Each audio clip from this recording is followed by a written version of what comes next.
Bien-aimés dans le Seigneur, Shalom. Et vous êtes les miens. Et je viens par cette courte vidéo vous montrer combien de fois le Seigneur Jésus a pris la quasi-totalité de l'espace et la contenance de mon cœur. Autrement dit, confesser la grandeur de la foi et dire combien de fois Jésus est bon. J'avais lu dans notre règlement intérieur, c'est-à-dire la Bible. J'ai dit à un frère que si nous sommes des chrétiens, c'est que nous appartenons à une mutuelle qu'on appelle le christianisme. Et dans cette mutuelle, notre règlement intérieur, c'est la Bible. Et tout membre qui sortira hors de la Bible est en infraction vis-à-vis de notre mutuelle. Donc, il mérite amende selon la mutuelle et il pêche selon le christianisme. J'ai vu dans le livre de 1 Corinthiens chapitre 10, au premier verset, là où Jésus, bien que celui qui est la totalité de tout, pour tout, a été expliqué par Paul. Paul fait revenir les saints de cette époque. Il dit, je ne veux pas, frères, que vous ignorez que nos pères sont passés dans l'eau et par l'eau dans un baptême en Moïse. Il dit, ils ont mangé le même aliment spirituel. Et ils buvaient à un rocher. Il dit, ce rocher les suivait chaque fois qu'ils campaient et qu'ils mangeaient. Et quand ils ont demandé à Moïse, ce rocher était devenu un véritable robinet pour eux. Voilà pourquoi le mot la pierre angulaire, c'est cette pierre-là qui les suivait. Chaque fois qu'ils campaient, la pierre était là pour servir de breuvage. Il dit qu'ils n'étaient pas agréables. Je suis dans l'obligation de valider sa nature créatrice. Et j'étais appelé à l'élever. Puisque il y a un commandement dans Jean chapitre 3 verset 14. Là-bas, la Bible nous dit, de même que Moïse éleva les serpents dans le désert, le caducée. Il dit, il faudrait que, de même, que le Fils de l'homme soit élevé. Yoshua. Or, si nous élevons Jésus au-dessus de tout, nous nous diminuons et nous laissons la place à Jésus. Il fait de nous ce que lui il veut, comme l'argile auprès du potier.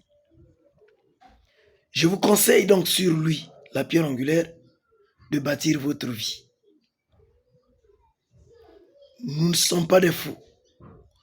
Parce que la Bible dit que le fou avait bâti sa maison sur le sable. Quand le vent souffla, la pluie tomba, sa maison s'est écroulée parce que elle n'était pas solidement posée. Et la Bible dit encore que le sage, sur le roc, a bâti sa maison. Mais je te dis, enfant, chrétien, sur le Christ, viens bâtir ta vie. Pourquoi je vous envoie à Jésus? Pourquoi je vous demande de bâtir votre vie entièrement sur Jésus? Suivre Jésus, fidèle comme l'ombre, jusqu'à destination.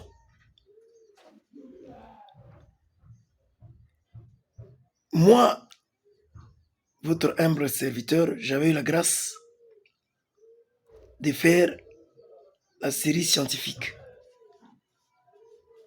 Et je vois la représentation chromosomique de Jésus.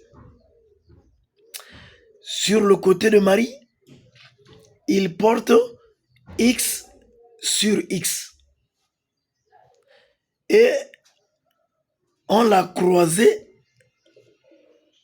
avec un esprit. Donc, esprit sur esprit. Et quand on essaie de voir ce qu'il nous donne, on voit une représentation chromosomique d'un homme. Ça veut dire X sur Y qui était Jésus. Mais je me demande, le Y est sorti d'où? Puisque c'est l'humain, X sur Y qui est Marie, croisé avec l'esprit. Chose étonnante. Le surnaturel nous montre que Jésus porte X sur Y, puisqu'il était homme. Et ça m'a épaté, ça m'a bouleversé. Je me suis dit, mais quel est cet homme? Quel est cet homme qui peut recevoir un Y qui vient de nulle part? Non, il est Dieu. Voilà pourquoi le Dieu, c'est celui qui crée. Même l'aveugle, qui était né aveugle de naissance, il vient, il voit la terre, là où il avait tiré l'homme. Il s'est dit, l'homme là n'a pas les yeux. Il prend la terre avec la salive, il place sur les yeux pour que l'homme trouve les yeux qui manquaient en lui. Je me suis dit non, je dois bâtir ma vie sur Jésus-Christ. Voilà pourquoi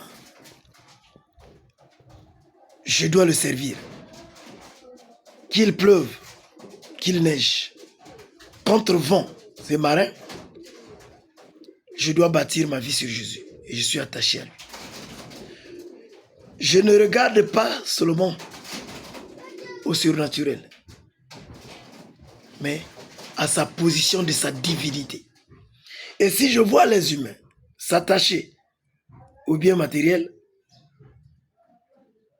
j'ai dit que certes il est un homme de gagner tous les biens de ce monde s'il perd son âme. Comme un voyageur qui partait à une distance.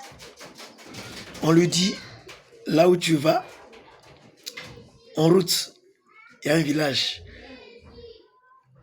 Là-bas, ces villageois ont toujours l'habitude de laisser une bête ou l'antilope pour des voyageurs. Mais tout voyageur qui n'a pas son propre couteau ne prendra pas un morceau de cet animal. Et le couteau que vous devez présenter, c'est Jésus-Christ.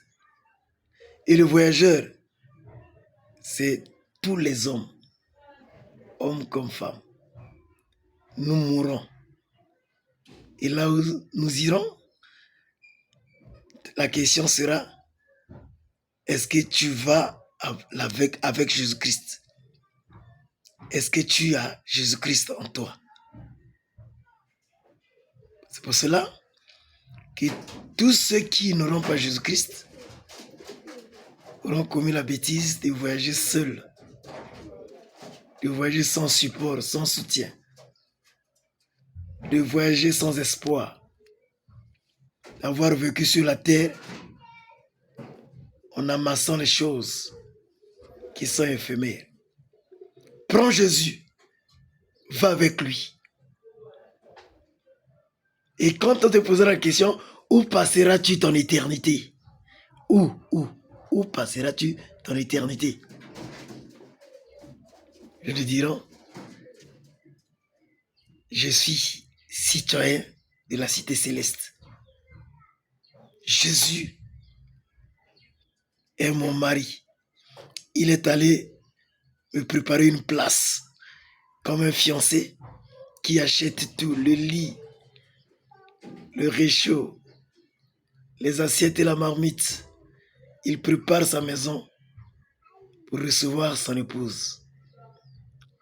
C'était ce petit message sous une courte vidéo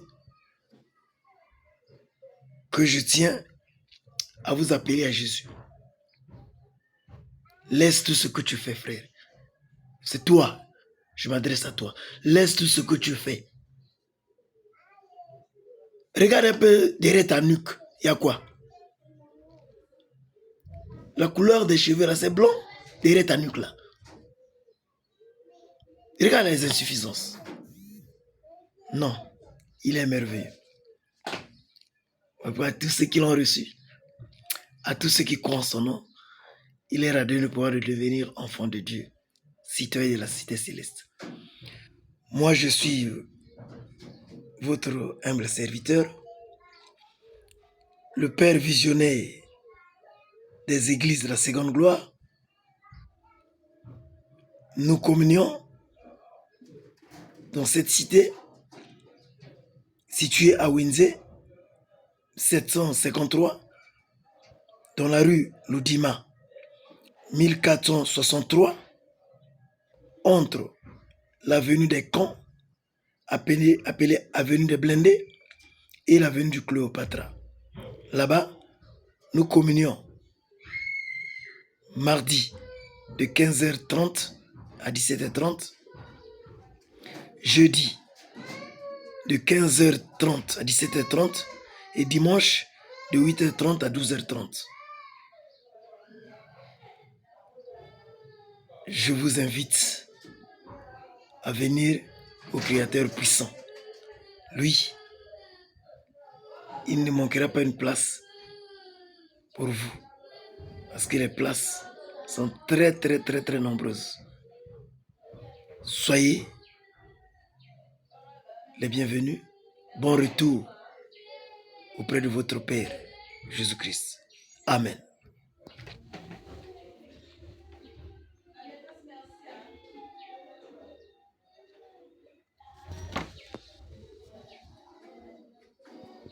Alléluia.